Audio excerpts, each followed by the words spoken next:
The city of San Diego sparkled under the night sky, its coastline glowing with neon from beachside clubs and luxury hotels. Music, laughter, and the hum of expensive cars filled the air.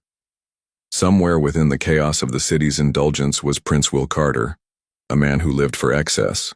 He was a billionaire by birthright and by his own daring investments, his name known across the city's elite circles. His wealth stretched from tech companies to prime real estate, and his face was as familiar in the business magazines as it was in the gossip columns.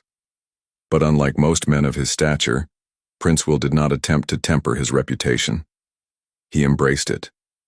Every night was a new adventure, a lavish penthouse party, a yacht cruise under the stars, or a neon-soaked beach rave where he was the center of attention. Women draped themselves over him like expensive jewelry. Champagne flowed like water. His words, often arrogant, were received with laughter because he was Prince Will, the man who never said no to pleasure. Love? He scoffed at the idea. Love is for men who lack options, he once said, tossing his car keys to a valet while a model clung to his arm. Why tie yourself to one, when the world offers so many? But while his life glittered on the outside, cracks were beginning to show. His staff whispered about his temper. His driver complained about late-night calls, where Prince Will would demand he be taken to yet another party. His board members privately worried about his increasingly erratic behavior, though no one dared confront him. That night, as the clock pushed past 2 a.m., Prince Will stumbled out of a high-rise club in the Gaslamp Quarter. Music still throbbed in the background as he waved off two women who tried to follow him to his car. His eyes were glassy, his gait uneven. He smelled of alcohol and cologne, his shirt half unbuttoned, laughter slurred. "Sir, maybe I should drive," his chauffeur suggested, hovering nervously. Prince Will brushed him off with a reckless grin. "I'm fine. It's my car, my rules." He slid into the driver's seat of his midnight black Lamborghini, the engine roaring like a beast awakened. The valet hesitated, but Prince Will was already pulling onto the road. The coastal highway was nearly empty, the moonlight casting silver on the waves. Prince Will pressed his foot harder on the accelerator, the car surging forward. Wind whipped against his face, the city lights blurring. He laughed, a man drunk on both liquor and speed. Then, it happened. A sharp curve. A moment's distraction as his phone buzzed with a late-night message, the screech of tires, the sickening sound of metal colliding with the guardrail. His world flipped, spun, and shattered in an instant. When he opened his eyes, the world was pain. Red and blue lights flashed. Voices shouted. He felt himself being pulled from the wreckage, his body heavy, his legs burning with agony. Before darkness consumed him, the last thing he saw was the shattered glass of his Lamborghini scattered like diamonds across the road. He woke in a hospital room, the sterile white walls mocking his once colorful life. His head pounded, and when he tried to move, a sharp, unbearable pain seared through his legs. A doctor, unfamiliar and calm, explained the situation. "Mr. Carter, the accident caused severe fractures in both of your legs. We've done everything we can, but your recovery will take a very long time. There is a chance you may never walk again." The words cut deeper than any wound. Prince Will stared, unblinking, as if by refusing to acknowledge them, they would vanish. Never walk again? The man who lived to race cars, dance at clubs, stride into boardrooms like a king? It was unthinkable. Days blurred into weeks. The hospital released him into the care of his private mansion staff. A sleek wheelchair replaced the freedom of his legs. His girlfriends, those who once paraded in and out of his life, began to vanish. At first they came with flowers and shallow pity. But as reality set in, their visits became fewer. Until one day they stopped altogether. The once bustling penthouse grew silent. Prince Will's temper worsened. He lashed out at his staff, barking orders, cursing at trivial mistakes. His butler, loyal for years, began walking on eggshells, terrified of the next outburst. His chef stopped experimenting with elaborate dishes, resorting only to simple meals left quietly at the table. Even his driver, once his companion in nightly escapades, kept his distance. At the office, things weren't better. Prince Will arrived in his wheelchair, his face hardened, his words clipped and cruel. His executives whispered about his mood swings, his investors grew uneasy. The charisma that once drew people to him was gone, replaced by coldness. Deals slipped through his fingers. Meetings ended in tension. The empire he built began to feel like a burden instead of a crown. At night, in the cavernous emptiness of his penthouse, he stared at the city skyline with bitterness. The man who once had everything now had nothing. No women to fill his nights, no joy in his wealth, no freedom in his body. He hated himself. He hated the world. His treatments did little to help. Physical therapy was a battle he often avoided, snapping at therapists and refusing to cooperate. His progress was minimal. Doctors shook their heads, staff whispered about his decline, and Prince Will drowned deeper into his depression. It was during one of his darkest evenings that his best friend David showed up unannounced. Unlike the others, David had been there before the riches, before the empire. He was one of the few who dared to speak truth to Prince Will. "You look like hell," David said bluntly, pulling up a chair beside him. Prince Will scoffed. "Thanks for the pep talk. You're wasting away in this place. You can't keep living like this." "And what do you suggest?" Prince Will snapped, his voice sharp. "Miracles? You heard the doctors. This is my life now, a billionaire in a chair, too broken for anything else." David leaned forward. "There's a hospital in La Jolla. It's run by a woman, Dr. Sonia Daniels. She's not like the others. She inherited the hospital from her dad and turned it into one of the best rehabilitation centers in the state. She treats her patients like people, not cases. I think she can help you." Prince Will laughed bitterly. "A miracle-working doctor? Spare me. They all want the same thing, money, and I've got enough of that to buy their pity." "This isn't about pity, Prince," David said firmly. "It's about giving yourself a chance. You've already given up, and that's not the man I know." The words lingered. Prince Will looked away, anger burning in his chest, not at David, but at himself. Somewhere deep inside, a small voice whispered that maybe his friend was right. Maybe there was something left to fight for. He exhaled slowly, his pride warring with his desperation. Finally he muttered, "Fine, I'll go. But only because you won't shut up about it." David grinned. That's all I needed to hear. That night, as the city glittered beyond his penthouse windows, Prince Will wheeled himself to the balcony. He looked out at San Diego, the skyline he once ruled with arrogance and charm. Now it looked distant, untouchable. But for the first time since the accident, a flicker of something stirred within him. Not hope, he wasn't ready to name it that. But perhaps curiosity. What kind of doctor was this Sonia Daniels, and why did David believe in her so much? He didn't know. But soon, he would find out. And without realizing it, the first step of his true healing had already begun. The morning sun spilled over La Jolla's quiet streets, casting a golden glow on the pristine white building that stood at the heart of the district, Daniels Rehabilitation Hospital. It wasn't the largest in San Diego, nor the flashiest, but it was known for something far more valuable: care. Patients who had lost hope often found it again within these walls. Prince Will sat in his wheelchair at the entrance, his jaw tight.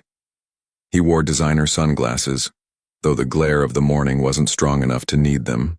It was a shield, a barrier between him and the world. David had insisted on driving him there, ignoring every complaint and sarcastic remark along the way. "This is ridiculous," Prince Will muttered, eyeing the building with disdain. "I don't need another lecture from some doctor who thinks she can fix me." David clapped him lightly on the shoulder. "You said you'd try? That's all I ask. Just don't go in with your wall so high that nobody can reach you." Prince Will smirked bitterly. "Walls are what keep people from disappointing you." Before David could reply, the hospital's glass doors slid open and she appeared. Dr. Sonia Daniels. She was striking in a way that commanded attention without demanding it. Her dark skin seemed to glow under the sunlight, her black hair pulled into a neat bun. She wore a tailored white coat over a soft blue blouse, her ID badge clipped neatly, her expression composed yet warm. When her eyes met Prince Will's, she smiled, not the forced kind he was used to from women chasing his money, but something genuine, calm, and unshaken. "Mr. Carter?" she said, her voice smooth yet steady. "Welcome. I'm Dr. Sonia Daniels. I'll be overseeing your rehabilitation." Prince Will tilted his head, sizing her up. "Overseeing me? Sounds like prison." Sonia's smile didn't falter. "Not prison. Partnership. You want to walk again? I want to help you get there. Shall we start?" Something about her composure irritated him. He was used to people flinching under his sarcasm, but she stood unruffled. With a reluctant nod, he wheeled himself after her. The first sessions were tense. Sonia guided him through exercises, gently but firmly insisting he try, even when he snapped at her. "I told you I can't do this," he barked one afternoon, sweat beading on his forehead. "You can," Sonia replied evenly. "Your body is weaker, yes, but not useless. Progress isn't about perfection, it's about persistence." Her calmness only seemed to fuel his frustration. "You don't understand what it's like to fall from everything into this." He gestured angrily at his wheelchair. Sonia crouched down until her eyes were level with his. "You're right. I don't know what it's like to be you, but I do know pain. I know loss. And I know what happens when someone decides to stop fighting. It never ends well." For a moment, silence stretched between them. Prince Will looked away, jaw tight, but her words lingered long after. Each day she returned. She asked about his pain, his progress, but also about his life. She never pried, never pushed, but she made space for him to speak. Most days he didn't. Some days he muttered sharp responses. But Sonia never wavered. One late afternoon, as she adjusted the braces on his legs, Sonia asked casually, "What do you miss most about walking?" Prince Will laughed bitterly. Dancing, running, standing over people in boardrooms, making them sweat. "Mostly I miss not being pathetic." Sonia's hand stilled for a moment before she looked him in the eye. "You're not pathetic, Prince Will. You're hurting. There's a difference." He froze. No one had ever spoken to him like that, separating his anger from his worth. It unsettled him. That night, as he stared at the ceiling in his penthouse, her words replayed in his mind. "You're not pathetic. You're hurting." Weeks turned into months, and something unexpected began to happen. Prince Will found himself looking forward to their sessions. Sonia was unlike any woman he had ever met. She didn't flatter him or treat him like royalty. She challenged him, teased him, even scolded him when he skipped exercises. And yet, there was kindness in her firmness, respect in her care. One day, during a break in therapy, he asked, "Why did you become a doctor?" Sonia smiled faintly. "It was my father's dream before it was mine. He built this hospital from the ground up. When he passed away, I thought I wasn't ready to carry it. But patients kept coming. They trusted the Daniels name. So I stayed, and I learned to love it. Not just the medicine, but the people." "People always disappoint you," Prince Will muttered. "Not always," Sonia replied softly. "Some people surprise you." Their eyes met, and for the first time, Prince Will felt something shift. Gradually, their conversation stretched beyond therapy. Sonia told him about her failed relationship in her 20s, a man who couldn't handle her dedication to medicine. Prince Will, in turn, shared fragments of his life before the accident. The endless parties, the shallow relationships, the way women used to orbit him. "Sounds exhausting," Sonia remarked one day, her tone dry. "It was fun," he defended. Then, after a pause, admitted, "But yeah, it was empty too." She smiled knowingly. "Emptiness masquerades well as fun, doesn't it?" He chuckled, shaking his head. "You're annoyingly insightful, doctor. And you're annoyingly stubborn, Mr. Carter. For the first time in months, he laughed. Not the bitter, hollow laugh, but a real one. The sound startled even him. By the third month, Prince Will had changed. His staff noticed first. He said thank you when meals were brought. He stopped yelling at his driver. At the office, he no longer exploded during meetings, but listened, even apologized once. His colleagues exchanged surprised glances, whispering about the sudden shift in their once impossible boss. At the hospital, progress was slow but undeniable. He could stand with support. Then he took his first tentative steps with crutches. When his legs wobbled, Sonia steadied him, her hands firm on his arms. "You're doing it," she whispered, her eyes bright with pride. To his own shock, tears welled in his eyes. I didn't think I'd ever—" His voice cracked and he turned away, embarrassed. Sonia touched his arm gently. "There's no shame in tears, Prince Will. Sometimes they're proof you're alive." In that moment, something inside him broke free. The anger, the bitterness, the self-loathing. For the first time since the accident, he felt hope. One evening, after a particularly good session, Sonia lingered as they packed up. Prince Will found himself watching her more closely. The graceful way she moved, the compassion in her eyes, the calm strength in her presence. She wasn't just his doctor. She was the anchor pulling him back to life. As she turned to leave, he said softly, "You've done more than help me walk again, Sonia. You've reminded me what it feels like to actually live." Sonia paused, her expression unreadable. Then she gave a small smile. "That's your doing, Prince Will. I just held up the mirror."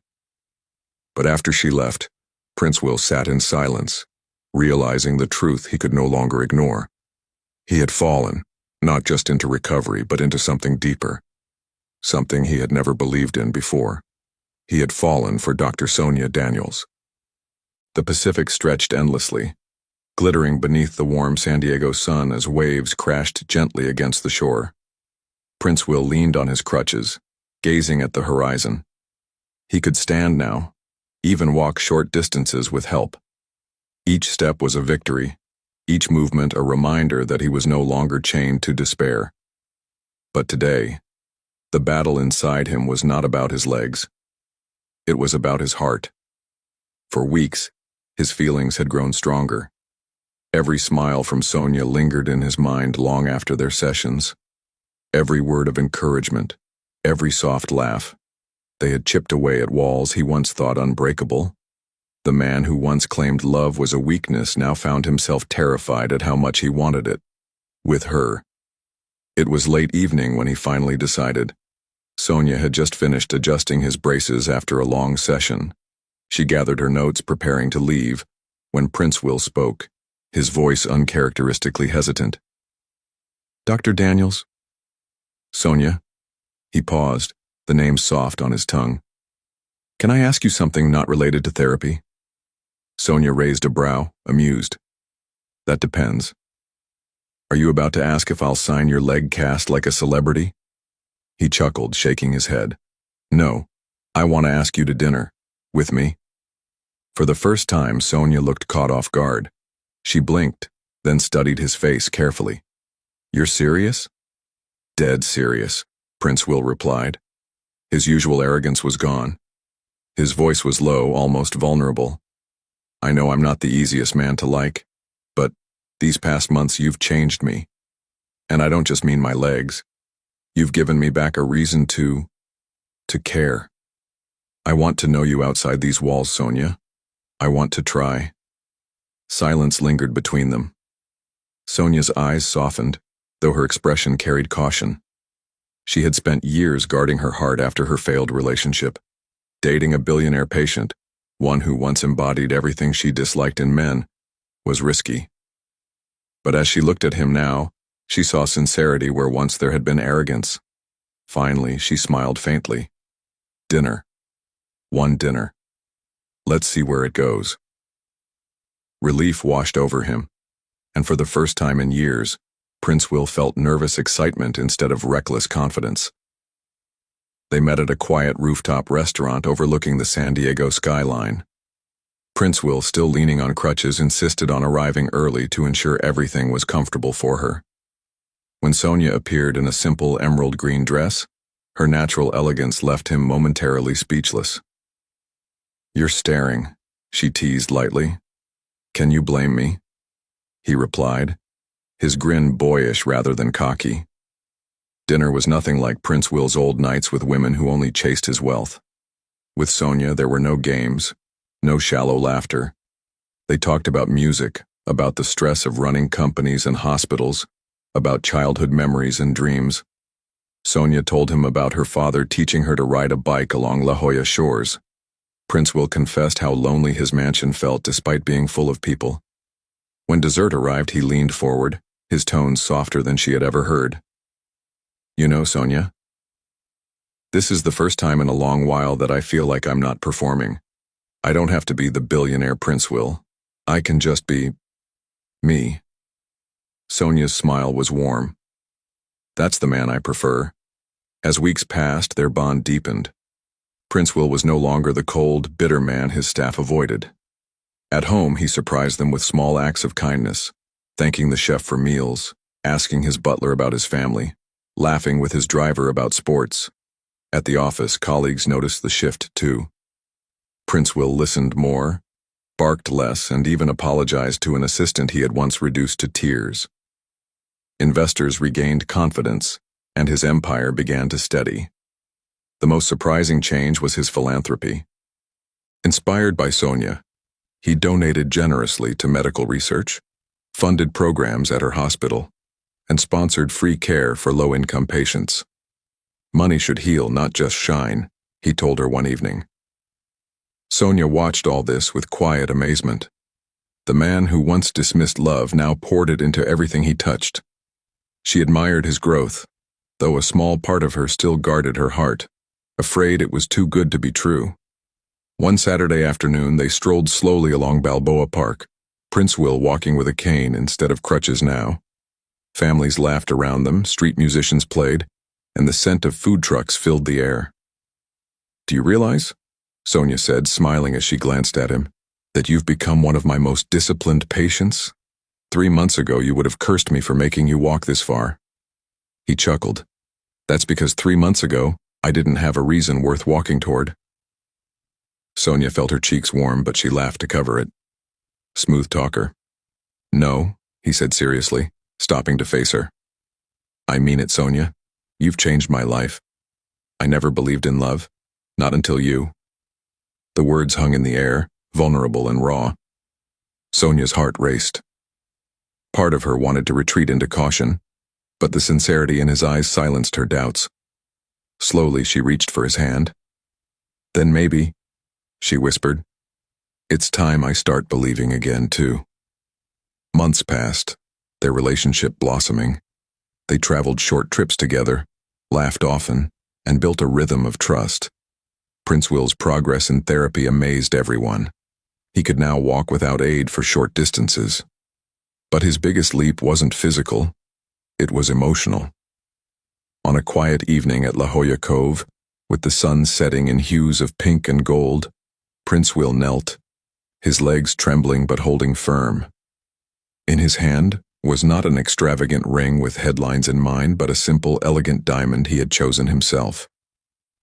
"Sonia Daniels," he said, voice shaking with both nerves and love. "You've given me back my life. More than that, you've given me something I never thought I'd find. Love that's real. I don't want to live another day without you by my side. Will you marry me?" Tears welled in Sonia's eyes. She knelt with him, cupping his face. "Yes, Prince Will. Yes." The crowd nearby applauded, but in that moment it was only the two of them, two souls who had found healing in each other. Their wedding was held at a vineyard on the outskirts of San Diego. Elegant but intimate, filled with family, friends, colleagues, and staff who had once tiptoed around a bitter man, but now celebrated the joy in his eyes. David, his loyal best friend, stood as best man, beaming with pride. As Sonia walked down the aisle in a flowing ivory gown, Prince Will's breath caught. He wasn't just gaining a wife. He was gaining redemption, a new beginning. Their vows were simple, heartfelt promises of love, respect, and partnership. When they kissed, the entire vineyard erupted in applause, the air buzzing with celebration. After the wedding, they indulged in a honeymoon that stretched across Europe's coasts and Asia's hidden islands. For the first time, Prince Will's wealth was not about flaunting, but about sharing experiences with the woman he loved. They laughed under Paris lights, sailed across the Greek islands, and walked barefoot on Bali's beaches. When they returned, they settled into a life of both luxury and simplicity. They chose to focus on themselves, deciding to wait 2 years before starting a family. They wanted to savor this season, to learn and grow together without rushing. One evening, back in San Diego, they walked along the beach hand in hand. He stopped, turning to Sonia with a smile. "Do you realize something? If not for that accident, I never would have met you." Sonia squeezed his hand. Sometimes life breaks us to build us back stronger. As the waves kissed their feet and the sun dipped below the horizon, Prince Will pulled her close. He was no longer the reckless billionaire who partied through nights and scoffed at love. He was a man reborn, a man who had found healing in the kindness of a woman who refused to give up on him. And as he kissed Sonia under the San Diego sunset, he knew his greatest fortune was not his empire, his cars, or his wealth. It was her. Thank you so much for watching and supporting my channel. Your love, comments, and shares mean everything to me. Grateful for each of you. Let's keep growing together.